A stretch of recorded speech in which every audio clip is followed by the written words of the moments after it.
Nesse vídeo eu vou falar um pouco do conflito de direitos de propriedade. Para tanto, eu escolhi um caso de uma indústria de reciclagem que gera um incômodo nos seus comerciantes vizinhos devido a um mau cheiro que é fruto da sua atividade. Bom, para começar essa análise, a gente pode primeiro olhar para o Teorema de Coase. O Teorema de Coase diz que, se existem direitos de propriedade bem definidos, o que permite os agentes trocarem, e não existem custos de transação, a solução de um acordo é ótima de Pareto, independente da alocação inicial de recursos. O que isso significa? Significa que, dadas essas duas premissas, da existência de direitos de propriedade bem definidos e da não existência de custo de transação, qualquer solução que for acordada entre as duas partes será ótima de Pareto, no sentido de que não teria como melhorar a situação de um sem piorar a situação do outro.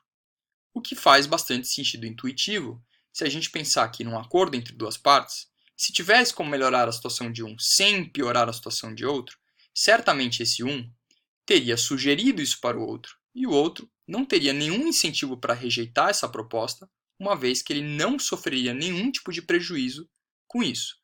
Então o que a gente pode concluir aqui é que qualquer acordo que for finalizado entre duas partes será, por definição, ótimo de Pareto. Então vamos olhar aqui um pouco para o problema econômico. Qual é o problema econômico que a gente encontra aqui? É o mau cheiro que gera um custo para os comércios vizinhos.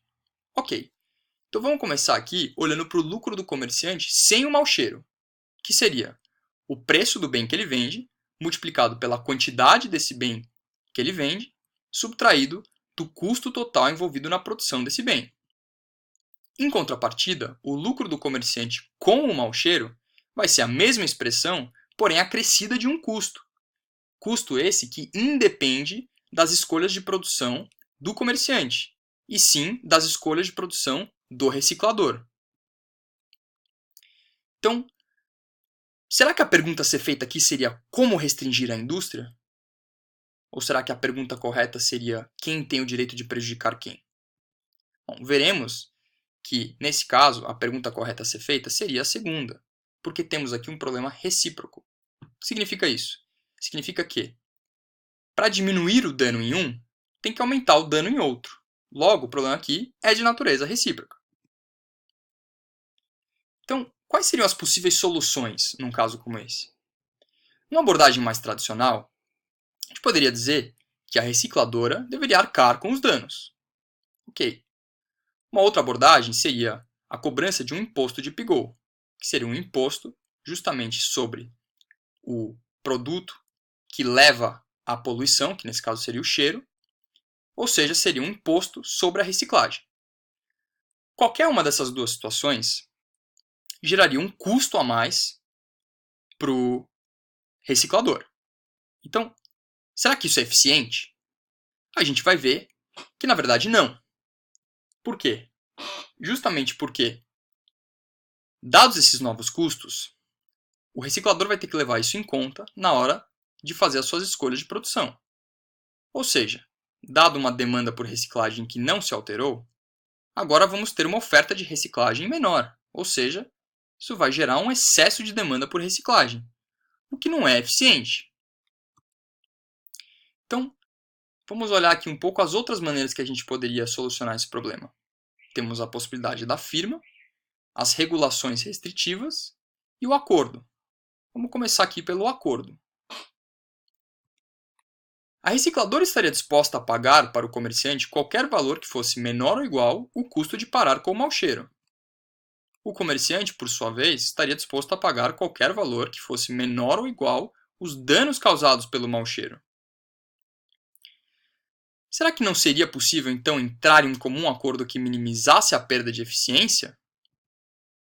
Bom, mesmo sabendo que numa situação de mundo real os custos de transação são maiores do que zero, conquanto que eles fossem menores do que os danos provocados pelo mau cheiro, a resposta para essa pergunta é que sim. Seria possível, então, entrar em um comum acordo que minimizasse a perda de eficiência. Falando um pouco da firma, isso implica aqui a junção das atividades das duas empresas, o que seria internalizar o efeito externo. Porém, isso só poderia ocorrer se os custos de organização fossem menores do que os custos de transação e do que as perdas caso nada seja feito.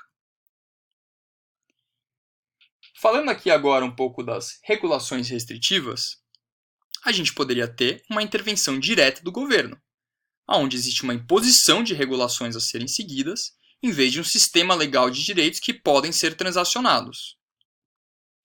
O problema aqui é que os custos envolvidos são altíssimos, especialmente se a gente considera todos os custos que estão envolvidos numa intervenção desse tipo do governo. Então, a gente poderia pensar aqui, bom, qual seria a solução ideal? A solução que eu proporia para uma situação como essa seria, de fato, um acordo entre as duas partes. Os comerciantes poderiam se juntar para pagar metade do custo de acabar com o mau cheiro, enquanto a outra metade fosse coberta pela recicladora. Porém, isso só poderia acontecer se o custo para cada comerciante, somado dos custos de transação por comerciante, fossem menores ou iguais ao dano causado pelo mau cheiro para aquele comerciante. E se isso fosse o caso, a gente teria aqui uma situação ótima de Pareto.